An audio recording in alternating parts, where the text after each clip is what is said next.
Bonjour, j'espère que tu vas bien. Nous sommes mardi 28 avril. Je présente le programme tout de suite. Alors, nous allons faire les rituels, comme d'habitude. Ensuite, on poursuit l'étude du son.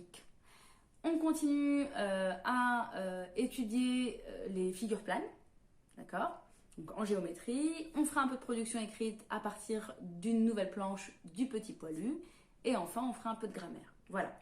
Tout de suite, on va écrire la date. Prends ton cahier et écris la date. Nous sommes mardi 28 avril. Je te la montre. Si tu n'es pas prêt, ne regarde pas. Sinon, regarde. Mardi 28 avril. Bravo. Alors, calcul mental. Comme hier, on va calculer, faire des calculs, en s'appuyant sur le 10. D'accord? Donc, l'idée, c'est d'atteindre 10 pour poursuivre. Pourquoi? Parce que à partir de 10, c'est plus facile d'ajouter un nombre, une unité. Par exemple, si je te dis 10 plus 5, tu sais assez rapidement que ça fait 15. Si je te dis 10 plus 7, tu sais que ça fait 17. Il nous suffit d'ajouter l'unité à la dizaine. D'accord? 10 plus 2, ça fait 12. D'accord? Donc, si je te dis 5 plus 7, c'est plus simple que de chercher comment atteindre 10. Donc, 5 plus 7. Alors, je sais que 5 plus 5, ça fait 10. Voilà, et comme la maîtresse m'a dit 7, eh bien j'ajoute encore 2 parce que 5 plus 2 égale 7. Donc là j'atteins 10, 10 plus 2, 12. Voilà, l'idée du calcul. Donc je commence, premier calcul, 5 plus 9. 5 plus 9.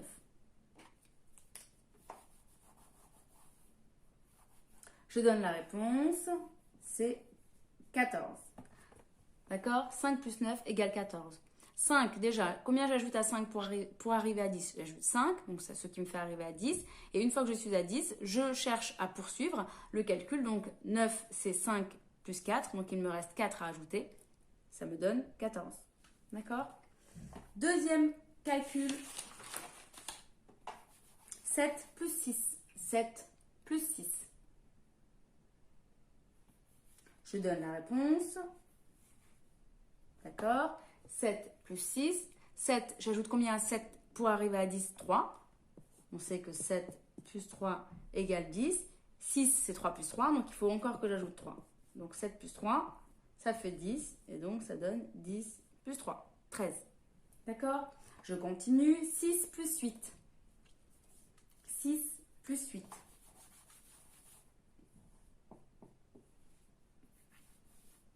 Je donne la réponse. 14, bien sûr. D'accord? 6 pour arriver à 10, j'ajoute 4. Et ensuite, il me reste encore 4 à ajouter. 10 plus 4, 14. Je poursuis.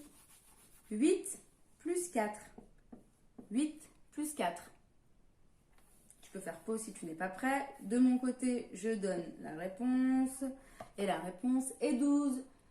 8 plus 4. Déjà, je cherche à arriver à 10. Donc, je fais 8 plus 2, ça fait 10. Plus 2 encore, ça fait 14. Ça fait 12, pardon.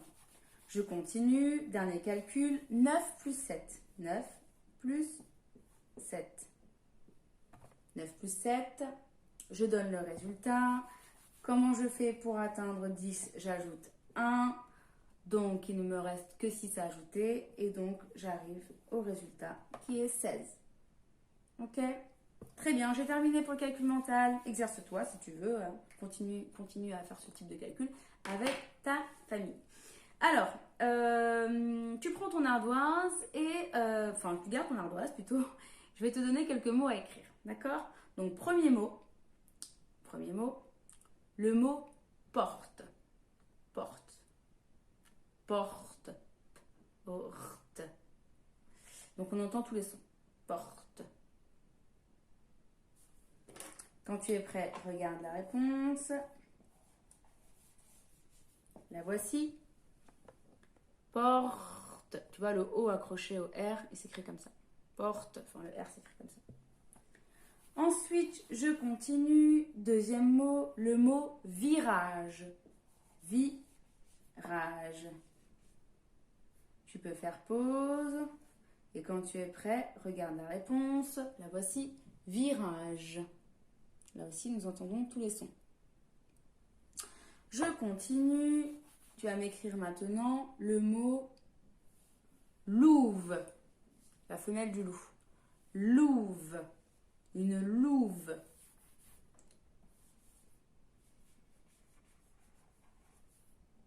Je rappelle que si tu peux écrit en écriture cursive. Hein. Louve, je donne la réponse. Bravo. Un autre mot, le mot ongle. Tu sais, l'ongle. Ongle. Attention à la manière dont tu attaches le O-O-N. Le O et le N. Je donne la réponse. Si tu es prêt, regarde. Donc le mot ongle. Le voici. Donc ongle s'écrit O-N. D'accord. Et ici, gl. Gl. Très bien. Et enfin, dernier mot, avant la phrase, écris le mot girafon. Donc ça vient du mot girafe. Donc le girafon, c'est le bébé de la girafe. Girafon.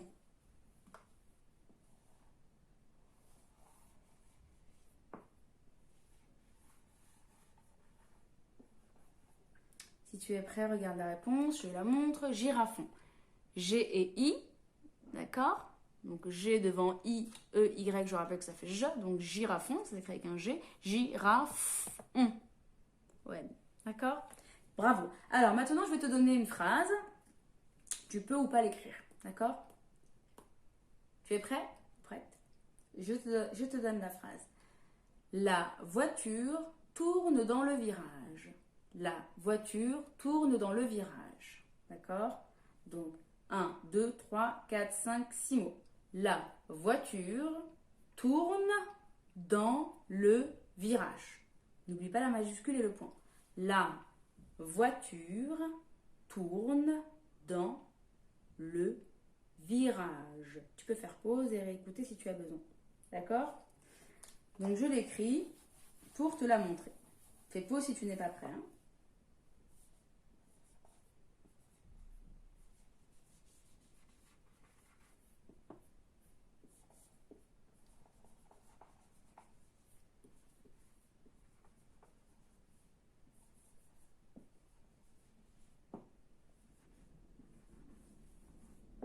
Je montre la réponse. La voiture, donc voix, je rappelle que c'est OI, d'accord, tourne dans le virage. Point. Bravo.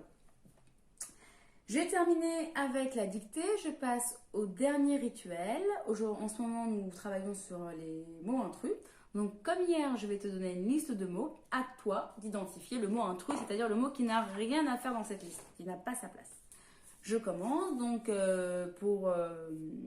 juste pour préciser, on travaille sur ce qu'on appelle des groupes de mots, des familles de mots, je dirais plutôt, des catégories de mots. Voilà, on travaille sur des catégories de mots. Hier, nous étions sur les fruits et l'intrus était yaourt, qui est un produit laitier. Là, je vais te donner pareil une série de mots et tu verras qu'il y a un mot qui n'a rien à voir. Donc, je commence. Écoute bien. Canapé, écharpe, pantalon, chaussettes, pull. Je reprends. Canapé, écharpe, pantalon, chaussettes, pull. Quel est le mot intrus? Quel est le mot qui n'a rien à faire ici? Je donne la réponse. C'est le mot canapé, bien sûr. Nous avons le mot écharpe, le mot pantalon, le mot chaussette, le mot pull. Qu'est-ce que c'est tout ça? Ça représente quoi? Ce sont des vêtements. On dit que ce sont soit des vêtements, soit des habits. D'accord? Le mot canapé, est-ce que c'est un vêtement? Est-ce que ça renvoie, est-ce que ça désigne un vêtement? Non, ça désigne plutôt un meuble. Ça fait partie du mobilier, d'accord? Donc ça n'a rien à voir dans cette liste-là, pardon. Donc dans ce cas-là, dans notre liste d'aujourd'hui, le mot intrus, c'est le mot canapé, d'accord? Puisque nous n'avons que des vêtements. Très bien, terminé avec les rituels du jour. Alors, on reprend notre travail autour du son. Alors, j'ai préparé une petite affiche, voilà. Alors on fait avec les moyens du bord. Donc ici l'affiche, j'espère que tu vas pouvoir la voir de là où tu es. Donc, faire avec les moyens du bord, ça veut dire faire comme on peut avec ce que l'on a. D'accord? Donc je vais rapprocher la caméra. Voilà. Voilà. Donc, j'espère que ce sera assez visible pour toi. Voilà. Alors, je reprends le texte que je t'ai lu hier. Toi, de ton côté, tu as celui-là. D'accord? Ok? Donc, reprends-le. Donc, tu vas le lire. Tu vas tâcher de lire le texte. Tu prends ton temps, tu peux faire pause et le lire tranquillement. Et tu vas surligner avec un surligneur les mots qui contiennent le son K. D'accord? Donc, si tu veux lire tout seul, fais pause, lis et recherche seul les mots qui contiennent le son K. Sinon, suis la lecture avec moi ou en tout cas, écoute une première lecture et ensuite relis tout seul. C'est compris? Allez, c'est parti. Faut pas que ça me lâche. J'espère que tu vas bien. Je vais essayer de rapprocher encore un peu plus. Allez, je démarre la lecture. Dans un parc, Caroline a rencontré 4 escargots, 5 coccinelles, des cochons dans une cabane, un kangourou dans une cage, un crocodile qui discutait d'un requin avec des crabes et des crevettes dans un aquarium. Donc je rappelle que l'objectif c'est de repérer tous les mots qui contiennent le son K. D'accord? Tu prends ton surligneur, tu les recherches et tu les surlignes. Si tu n'es pas sûr, surligne entoure écran de papier pour ne pas... voilà, si jamais tu préfères. D'accord? Alors, je vais donner la réponse. Donc si tu n'es pas prêt, surtout prends ton temps. Sinon, écoute la correction. Les mots qui contiennent le son K. J'espère que tu as pris le temps de chercher. Hein. Les mots qui contiennent le son K sont... Alors, je vais relire la première phrase. Non, c'est qu'une phrase. Donc, je vais lire la première ligne. D'accord? Là, par exemple, j'ai 1, 2, 3, 4, 5, 6 lignes. Et j'ai qu'une phrase. La phrase commence là avec la majuscule et termine là avec le point. Donc, c'est une longue phrase que j'ai dû copier sur 1, 2, 3, 4, 5, 6 lignes. D'accord? Je rappelle qu'il ne faut pas confondre les phrases et les lignes. Donc, dans un parc, on entend le son K. Qu'est-ce qui fait K? Alors, je vais surligner le mot qui fait. Et je vais montrer ce qui fait. Je ne sais pas si tu vois là où tu es. J'espère.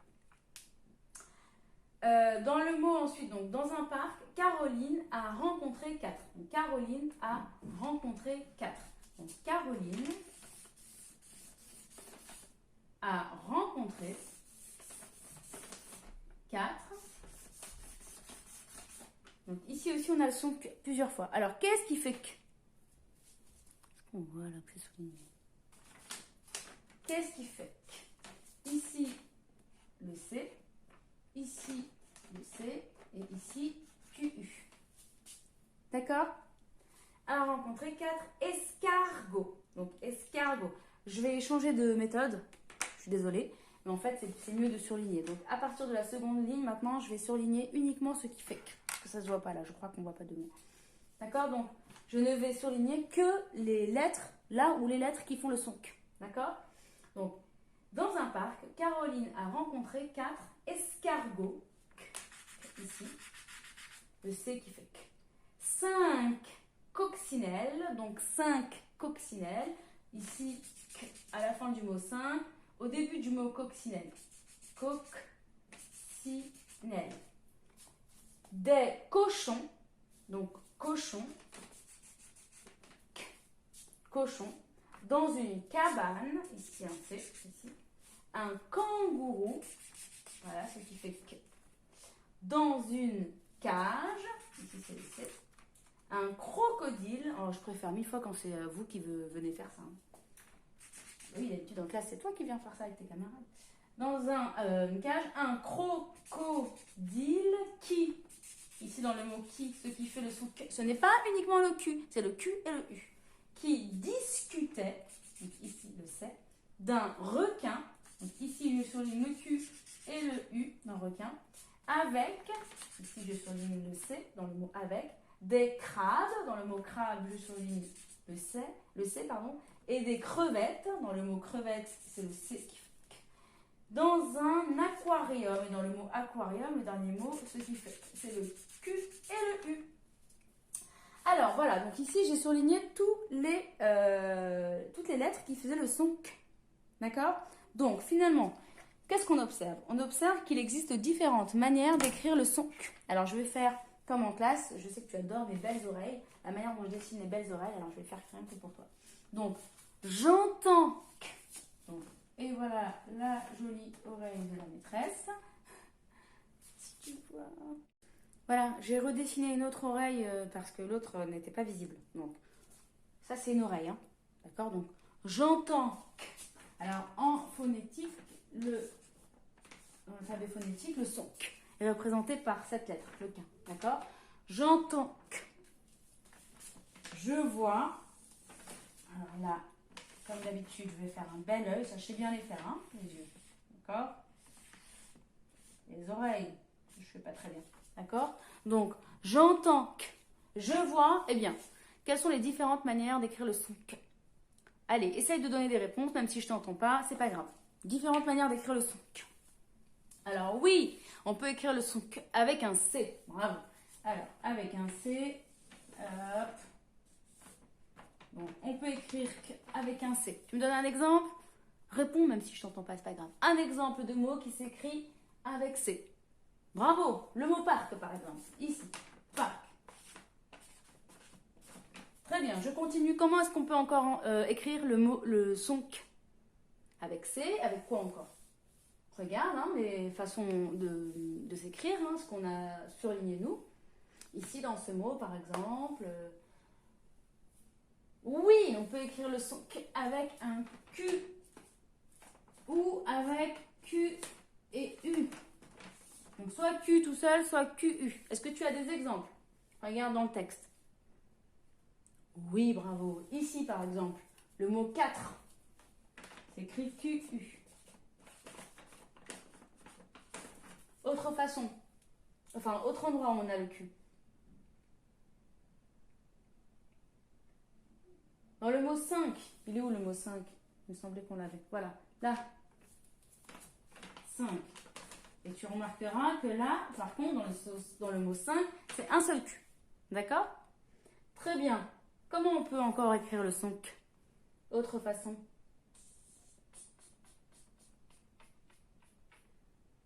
Tu vois? Oui, avec le K, bien sûr. Alors, tu me donnes un exemple de mot qui s'écrit avec K dans le texte? Kangourou, bien sûr.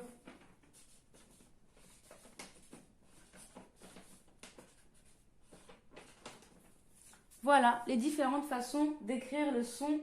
Alors parfois il y a deux C aussi, d'accord? Voilà. Donc, quand tu entends le son Q, tu peux voir soit un C, comme dans parc, mais également comme dans Caroline, comme dans rencontrer, comme dans escargot, comme dans cabane. Tu peux également voir le son Q écrit avec un Q, comme dans 5. Le son Q écrit avec QU, comme dans 4, mais également comme dans requin, comme dans aquarium. Et enfin, tu peux voir le son Q écrit avec un K, comme dans kangourou, comme dans koala aussi, qui n'est pas là. Mais voilà. Et d'autres exemples. D'accord? Très bien. Alors, on va à présent, pardon. Hop, je recule. Ah, voilà. Prends la fiche d'exercice. Donc, tu prends la fiche d'exercice, je t'explique les consignes et tu fais le travail tranquillement, comme d'habitude. Alors, dans chaque série, entoure les sons, donc les mots qui font le son Q, puis barre l'intrus.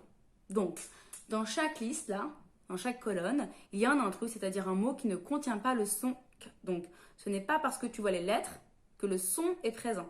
Regarde les lettres qui entourent la lettre à laquelle tu penses, d'accord? Selon les groupes de lettres, le C, par exemple, ne fait pas forcément que. D'accord? Donc, ici, première colonne, tu lis les mots et tu repères l'intrus. Tu le barres. Pareil pour la deuxième colonne, pour la troisième colonne et enfin pour la quatrième colonne. D'accord? Allez, bon courage. Deuxième exercice, pour chaque dessin, entoure le mot qui convient. Ici, c'est une casserole. Là, un castor. Et ici, c'est le petit garçon joue au basket. D'accord? Donc, casserole, castor, basket. Ok? Donc ici, tu as le son K écrit avec un C. Ici aussi, et là, le son K écrit avec un K. Dernier exercice, tu dois compléter les mots avec la syllabe qui convient. Donc, soit C, soit Q, soit QU, soit K. D'accord? Donc, on te donne en fait les lettres. Il faut simplement que tu ajoutes les voyelles, par exemple, qui manquent. Là, tu as le mot corde. Donc, on te dit que ça s'écrit avec un C. Hein, c'est écrit juste là. Donc, corde, ici, c'est écrit avec le C, avec un C. Il faut aussi que tu ajoutes les lettres qui manquent. D'accord? Ici, collier, on te dit que ça s'écrit avec un C. Il faut que tu complètes avec les lettres manquantes. Ici, tu vois là, coquetier, on te dit que ça s'écrit avec QU. Donc, il va manquer quand même une lettre. À toi de l'ajouter. D'accord? J'espère que c'est